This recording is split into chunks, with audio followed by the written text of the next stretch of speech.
देखिएगा, ये पुस्तक है सार वचन राधा स्वामी वार्तिक। प्रकाशक हैं जगदीश चंद्र सेठी, सेक्रेटरी राधा स्वामी सत्संग व्यास, डेरा बाबा जमल सिंह, पंजाब। मुद्रक है लक्ष्मी ऑफसेट प्रिंटर, दिल्ली। अब यहाँ इसकी भूमिका में क्या लिखा है, इससे बहुत कुछ कंसेप्ट क्लियर हो जाता है। भूमिका में लिखा है कि सार वचन राधा स्वामी वार्तिक हजूर स्वामी जी महाराज के वचनों का संग्रह है। ये वचन सत्संगियों तथा अन्य चर्चाओं के दौरान सत्संगियों ने नोट किए थे।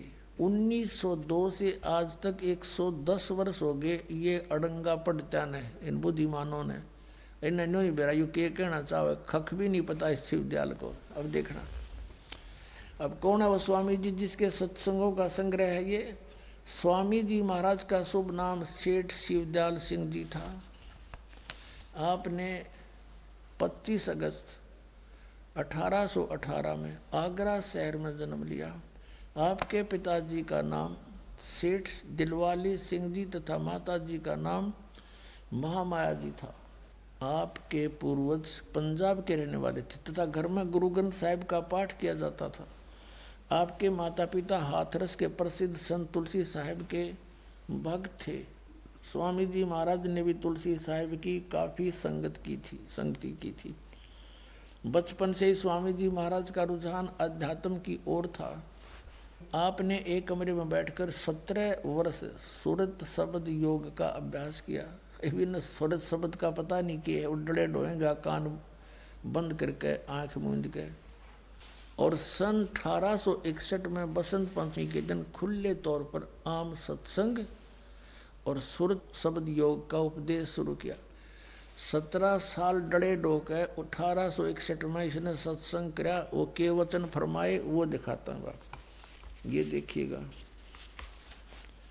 राधा स्वामी दयाल की दया। यू राधा स्वामी शिवदयाल समझो, राधा इसकी पत्नी और यू उसका पति, राधा का स्वामी। अब देखो यह राधा स्वामी दयाल की दया, राधा स्वामी साहेब। खुलासा उपदेश हजूर राधा स्वामी साहेब का। अब ये वचन है यह दफा 1।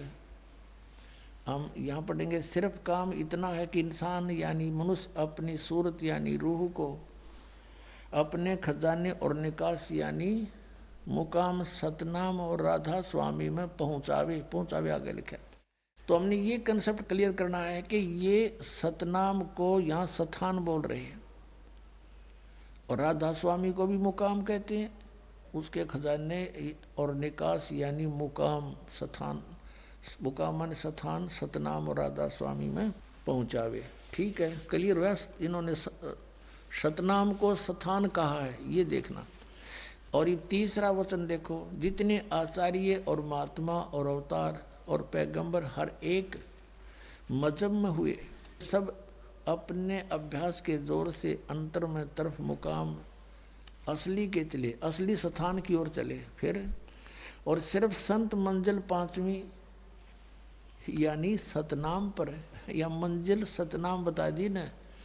मंजिल माने स्थान, या मंजिल कहो चाहे स्थान कहो, कहते हैं अर्थे सतनाम कहो। और कोई बिरले संत मंजिल 8वीं यानी राधा स्वामी पर, मंजिल माने स्थान राधा स्वामी पद पर। अब चौथा वचन सुनो इनका, प्रश्न नंबर 15 पे। और ये है सार वचन वार्तिक भाग 1। अब यहाँ वचन चौथा। अब समझना चाहिए कि राधा स्वामी पद सबसे ऊंचा मुकाम है, सबसे ऊंचा स्थान है।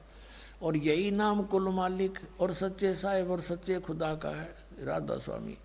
और अब है इस मुकाम से, राधा स्वामी स्थान से 2 स्थान नीचे अब सतनाम का मुकाम है। सतनाम प्रूढ़ हो चुका है कि ये सतनाम को स्थान कहते हैं। स्थान का स्थान है, स्थान का स्थान है। अब पढ़ लो इनके वचन, इनके परम धनी के कि जिसको इस सतनाम को आगे डिफाइन किया शिवदयाल जी ने। संतों ने सतलोक, सचखंड, सार शब्द सतनाम को ही, सत शब्द और सतनाम और सतपुरुष करके बयान किया है। अरे तेरा गजब भैया, बालक भी ना बोला ये वचन जो इसके परम धनी ने बोल रहा कि यार ये टीचर को आध्यात्मिक कख भी नहीं पता इनको, बैठा बैठा दिया, इतने जीवन बर्बाद कर दिए, इन सतनाम का नहीं पता चला, सारी उम्र खो दी, 150 वर्ष हो गए, डले डोत्या ने, करोड़ों व्यक्ति डबो दिए काल के मुंह में